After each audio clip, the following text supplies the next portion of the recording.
started the business in 2020. That did not work out because it was too commoditized, too competitive. But when I got clients, I realized that I was not making enough money to be able to afford scale. So I moved to building and releasing appointment setting infrastructures into companies where I would build a thing and release it into their company for a lot of money up front. And generated almost over $8 million before I was able to get a supercar.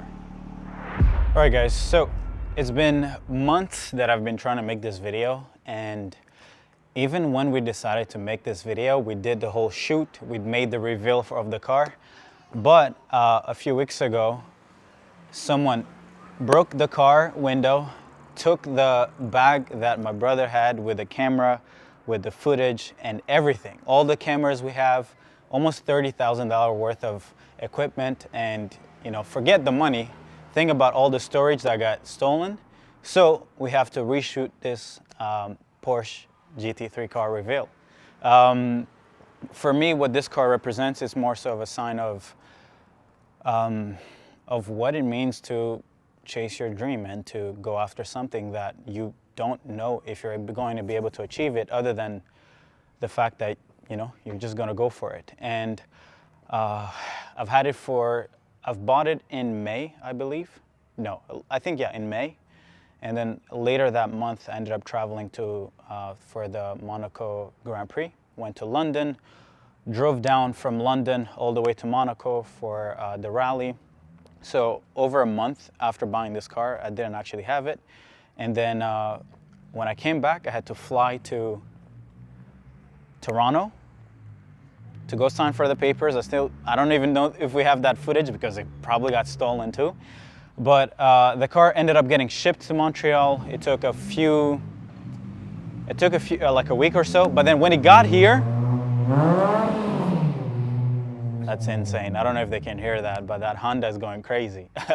But so when I finally got the car, I called insurance, like 20 different insurance companies that were like, hey, we're not going to insure you on this $350,000 car because you don't own a property and you're too young. So I was like, okay, so I just bought a home and I can't get insured on it, so I can start driving it. So I spent probably 2-3 weeks not being able to drive the car, having it sit there in the parking lot. I would look at it and I got depressed for at least 2 weeks. But I finally was able to find insurance, and this car has been nothing short, but it's just, I can't explain it. It's just an experience. So I wanted to show you guys, so let's look at it. Let's just stop talking and actually look at it. I don't know what the color is. Unfortunately, I love this Porsche GT3, but I'm not a GT3 fanatic. I'm not a Porsche. I don't sleep on Porsches. I love cars, but I'm not a typical car guy where I'll know the color. I know this is a gray. I don't think it's a China gray. I don't even know what gray it is, but I needed something that's low key, not something that's not too much, but that's still, if you know type of car. I didn't want to get a Lambo. I didn't want to get an R8 because every broke person has an R8. But this is what it looks like. What do you guys think? You have the gold wheels, the yellow calipers. I think these are ceramic brakes, so it doesn't get the brake dust on it. And the trunk in the front. There isn't much in here other than some headphones, some hoodies, and the oil for the car. Every 2 weeks I have to put in new oil because we drive this car. So I bought this car, it had 7,000 miles. It's not a new, I didn't buy it. I didn't want to wait 3 years to get a car. So I bought it used. It was still $100,000 more expensive than if I would have bought it from Porsche. And it had 7,000 miles. Guess how many miles I've put on this car? It's a 2022 Porsche GT3. And it had 7,000 miles in 2 years. So previous owners maybe had 3,000 miles, 7,000 miles each, okay? I put on the same amount of miles they've put on this car in the last 2 years in the last 2 months and a half. That's how much I love it. Every single bagel run, every single podcast run, we're going to see family, we're going to see friends, going to the gym.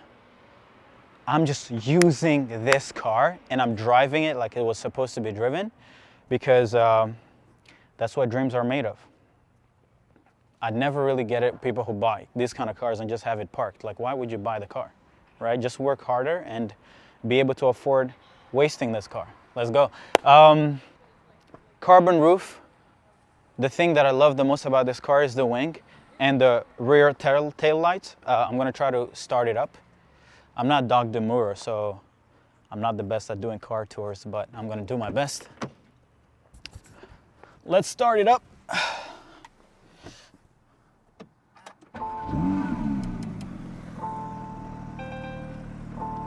Let's do a little rev check.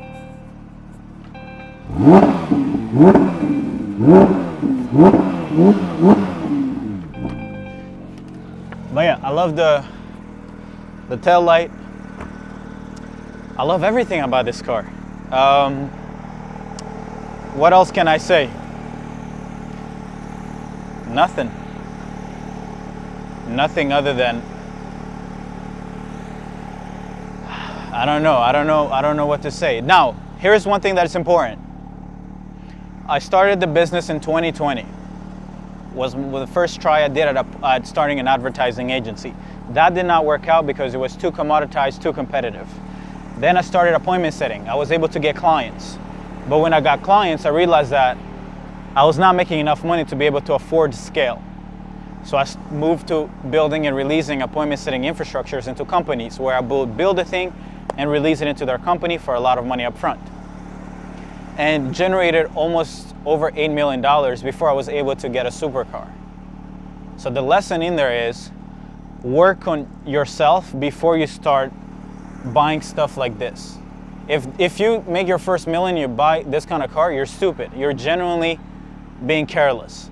I was able to build a company, build a team, okay, before I could ever feel like this made sense.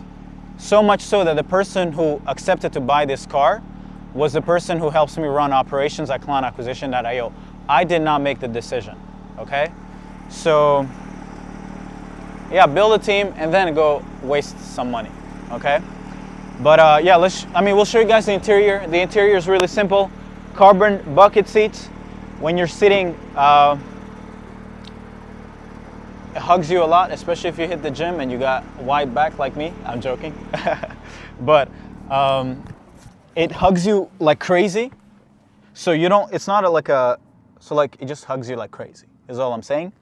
And the sitting position, Alcantara everywhere, yellow seat belt, yellow tachometer, I think that's how you call it, yellow watch here, yellow shoes to match the drip, okay? I had to buy these shoes the next day I bought the car, okay? So these shoes I would never bought because I bought it because of the yellow calipers, the seat belts, just to match the car. And we also have a fire extinguisher on this other side. My brother will show you guys the clip. And in case it gets too hot when you go on a date or post-date night, you need the extinguisher. You never know what's going to happen. But what's the most amazing thing about this car is its launch control or its launch system. Every single time you want to launch this car, just press on the brake all the way on the acceleration and it just will go crazy, okay? I haven't started drifting this car yet because it's not a $30,000 Mazda. It's something special, so I'm not being too careless, but I tried to do it the other day, and my brother can probably throw in the little clip.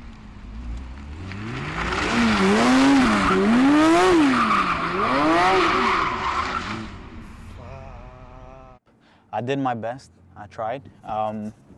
This is just hard work, guys. Like, just go get what you want, and you don't have to wait 50 years before you can be able to afford such a car. Just find trends, find moments, and educate yourself to be great at something, and do build and release, of course. If you don't know what build and release, my team can throw in a little build and release 12-hour course. But yeah, and I also have a few other cars. I have the Range, I have the C63. I'm trying to sell the AMG, guys. If you know anyone who's trying to buy a blue AMG 663, AMG S, whatever you want to call that car, I have it sitting there. It's waiting for you. I might even give it away, to be honest, because I'm just tired of trying to find Yeah, okay, he wants to get it. But besides, again, the last clip I did, the last reveal we did, see, that's the issue with doing reveals. It's like you can't really replicate the same vibe. So what I was saying back then on that reveal was probably crazy. So this one, we're going to try to keep it PG. But yeah, there's no back seats. There is nothing other than this car is just meant to be driven. It's not flashy. It's not, I mean, it's flashy in the sense that it's like, it looks, you know, out of, like it's special. But like inside, it's just light. It has what you need. And just go drive it. This is a driver's car. This is not like a supercar that's just meant to get a lot of attention, a bunch of noise. No. If you put this in normal drive, it will not make any sound. But then if you go into track mode, which is where I drive this car most of the time, it is just unbelievable. Handles perfectly. It's beautiful. Somewhat sophisticated. And yeah, to anybody who's ever going to buy a GT3, I know you're my twin. Okay? Everybody just keeps buying Lambos. I'm like, guys, come on. No, not the Lambos. But yeah, I don't know. Drop in the comment what you guys think of this car. All right, guys. So before, you know, one of the things that I did in the last clip, last time we tried to do this video, is talk about my history with cars. And the reason why I believe that the reason why I probably got into entrepreneurship was so that I can whip nice cars like these. So let's go for a drive, and then I'll walk you guys through the story. So when did it start? It probably started when I was like 15, 16 years old, or about to turn 16.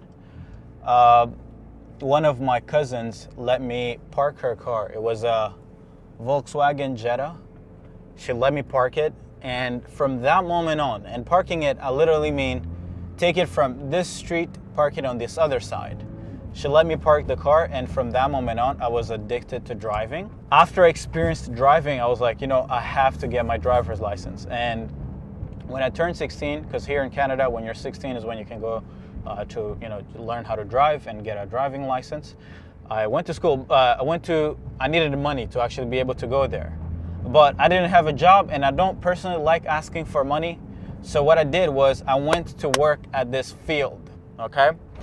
To go find, it was a crazy field. And by the way, when I say field, I literally mean go pick eggplants and apples and whatever, right? The same job that people who don't have papers have to do. I had to go do that job. Why? Because I needed, I think for the first session, you needed like $160 or $100. And I worked there for the first day. Okay, so first day I go there, you have to wake up at 4 a.m. and you have to go in this bus where you're dealing with a lot of people from South America, Mexicans, a lot of people from Africa who don't have papers, and you get in you gotta take the first metro, okay? It leaves at like 5 a.m. Okay, this is the crazy story. 5 a.m. You gotta take the metro, and then you gotta go to this other metro, you know, I think it's somewhere Côte Vertu or whatever. I don't remember. If you live in Montreal, then you're gonna know what I'm talking about. And then you gotta get into this bus. This bus drives like a bunch of people. It's like maybe you guys are like 8, 10 people. It drives you guys to the field. It's outside of Montreal. You gotta drive 40, 50 minutes outside of the city. And then I got there and we got to the field, and I can't lie to you guys, it was like 3 kilometers of just farm. And you have to go pick eggplant by eggplant every 1 meter. Literally. And it was such a crazy experience that I was like, man, if I can do this for money, better not let me cook on a business. Because if you ever give me a better job, I'm gonna make so much more money. I did the first day, I went home, I felt proud, I did something that's hard, and I went on the second day. Guys, I was getting paid maybe $52, and a lot of people in Canada call this like, it's unregistered income, right? So people call it sous table in French, or under the table, or whatever. I don't even know how you call it, if you guys know the term. Anyway, I went the second day, but I went to the second day, and around noon, because you got to start the work around 7 a.m. At 11 a.m., I was like, guys, I'm sorry, but I have food at home. I have a nice home. I have my own bed. I have water. It's free. I'm not a slave, guys. Slavery stopped a while ago. So I just quit and I just went back to the truck waiting for everybody to finish their day because you couldn't literally leave until everybody left. So I worked there 2 days or a day and a half, and I quit the second day. All that to say that I was able to get my money, 100 plus, to pay for the first session, to start driving, driving school. And from that moment on, it was, the rest is history. But after that, I ended up just starting to work 9 to 5 and this and that. And my first ever car was a Nissan Altima, but it was a coupe. I don't know if you can find the clip of the looks of that car, but it was an amazing car. It cost me $5,000. I did not have $5,000 when I bought it, so I had to finance the car. But I felt like a G. I felt like a legend. It had red leather seats. Man, I was a legend. In my case, I was so afraid of buying that car that I was like, how am I going to pay $300 a month loan? I was so stressed for a $5,000 loan, okay? And by the way, context for this Porsche, I did not buy it outright because I think that would be stupid to put $300,000 in a car, cash. You can leverage that money to buy other things. I put $100,000 down and then I financed $250,000, okay? Anyway, I think I put $150,000 and then finance the rest, right? So in my opinion, I don't believe in the fact that you should, one, buy cars with your money, with cash, and when you could use that money to print more money. Invest it in ads, invest it in client acquisition, invest it in team, okay? So I probably spend as much of this worth of a car in team salary every month, right? So, but if I was buying this car outright, then I would be putting my business at risk buying these stupid things, okay? So finance it, get a loan, lease it. Everybody says, oh, you don't own the car? Yeah, right. So try to own this car if you can't afford it. You would be stupid, okay? Anyway, so after the Nissan Altima, I ended up getting a driving speed ticket, right? I had actually gotten it from driving another car previously, but I ended up losing my license for like 30, 60 days, 90 days. And I was like, I'm not gonna need this car, I don't wanna just keep paying for something that I don't own or that I don't get to use. So what I did was I tried to sell it. Now, it's such an urgency to sell the car that the first person who offered me a deal, which he said, hey, I'll buy it for 4.5K. I was like, cool, let's do it. And he's like, hey, I don't have all the money right now, so I'm gonna give you like 60% up front. And the guy gave me like 60% up front, which was like $3,000, maybe almost $4,000. And I was like, okay, cool, here's the car. We went to the place where you have to kind of transfer the ownership of the car. And as a dummy, I transferred the ownership to him before he could pay the full thing. And the guy didn't even live in Montreal or in Quebec. He lived in Ontario. He's probably gonna see this. The guy scammed.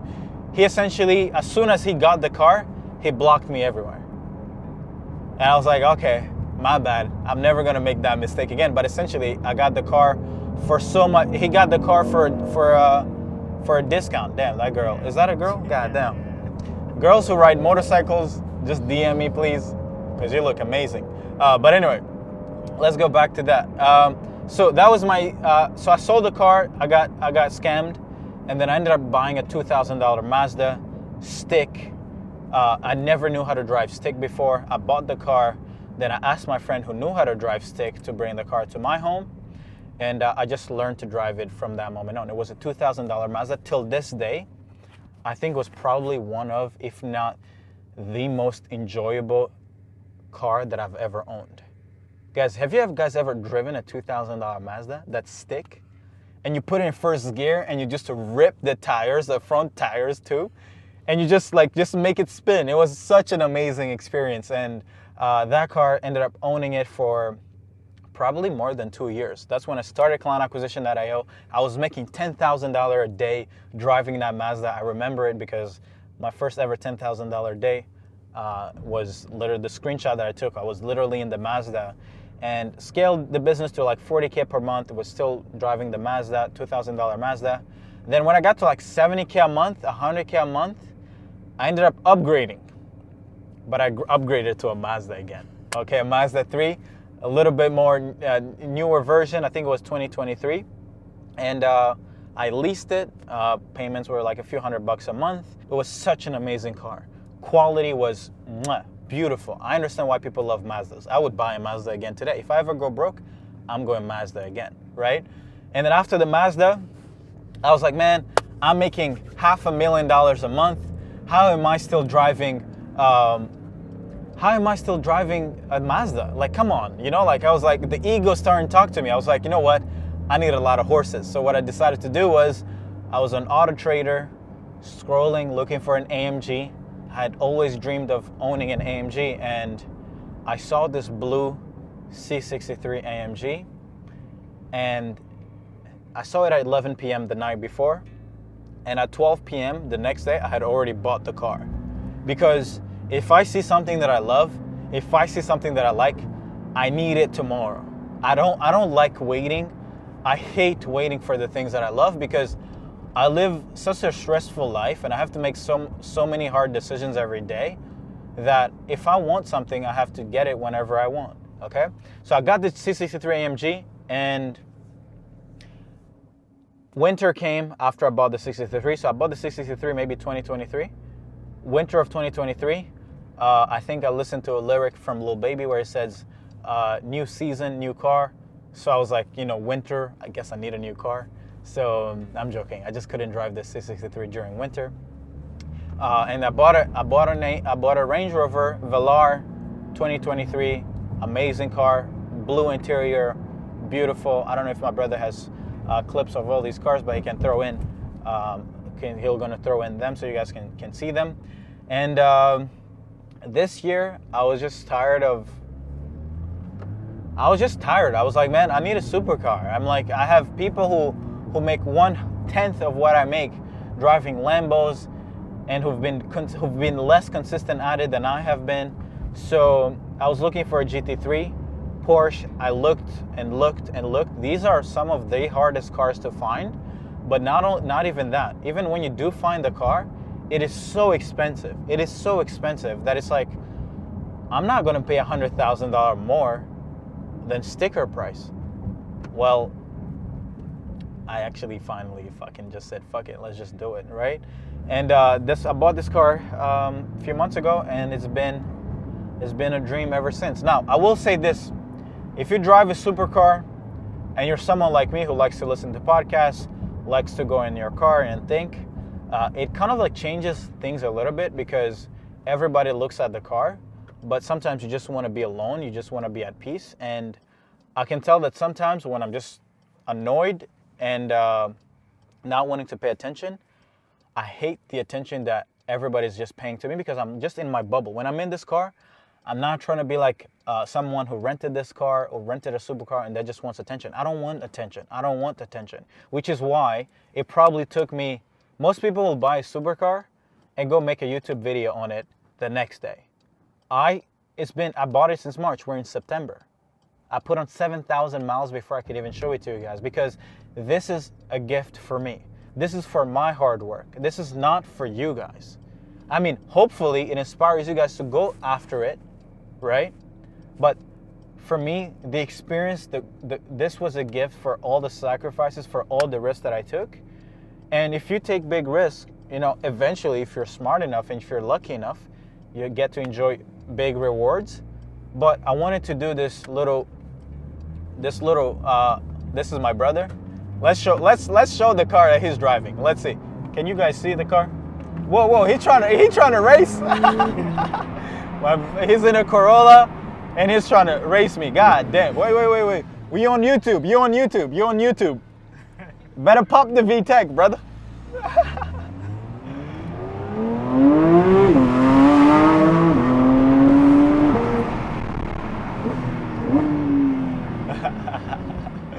All right, let's slow down, guys. Funny enough, I got 3 brothers, by the way, for those who don't know, 3 older brothers, and this is one of them.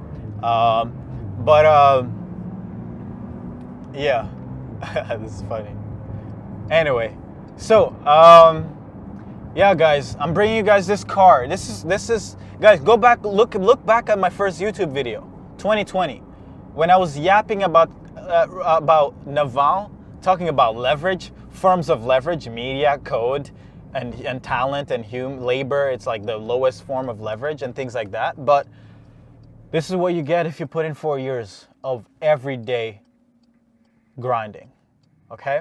Now, I'll end this video with this thing, which is currently something that we're working on with a lot of our partners and clients. For those who don't know me, I run clientacquisition.io, which is a company where we'll find companies online, service businesses, productize businesses like coaching, consulting, info, or agencies. And then we'll essentially, our job is how can we take your experience and service and turn it into a productized, tangible asset, okay? And then from there, something that I want to talk to you guys about is that in the last 6 months, we've grown multiple six-figure, multiple, seven-figure run rate companies, but there is a specific funnel that we've been implementing into a lot of our partners' companies, and that is a growth creator funnel. A funnel that generates 27 times more returns than a typical ad to VSL or ad to booking funnel, right? 27 times. That means that this current funnel, when we implement the creator funnel into our clients and partners companies, we get 27 times more money from the leads. And the reason that is because we focus on turning leads into engaged leads and educated leads before we ever try to set them. The value of a booked call or a client or prospect that books a sales call with a business that doesn't have this funnel is, let's say, $100. The funnel or the value of a sales call booked that shows up for someone who goes through this creator funnel is 27 times the value of the compared to the first one. So that means we make $2,700 for each sales call that is booked and that shows up from people going through this funnel. So if you guys are currently looking to scale your company online, I highly suggest you guys looking into implementing this creator funnel. I'm probably going to release it on the impact of it on YouTube so you guys can check out the clip. But I believe that if you want to start helping companies implement a better service and something that generates more revenue, not just ads, not just content alone, but merge it into a creator funnel and start selling that as a build and release for $15,000, $25,000 up front, I think it's the fastest way to actually build a seven-figure revenue online. And that's what we're doing for our clients. And if you want to come and do the same thing that we're doing, model clientacquisition.io, then I'd invite you to join NBL every Sunday.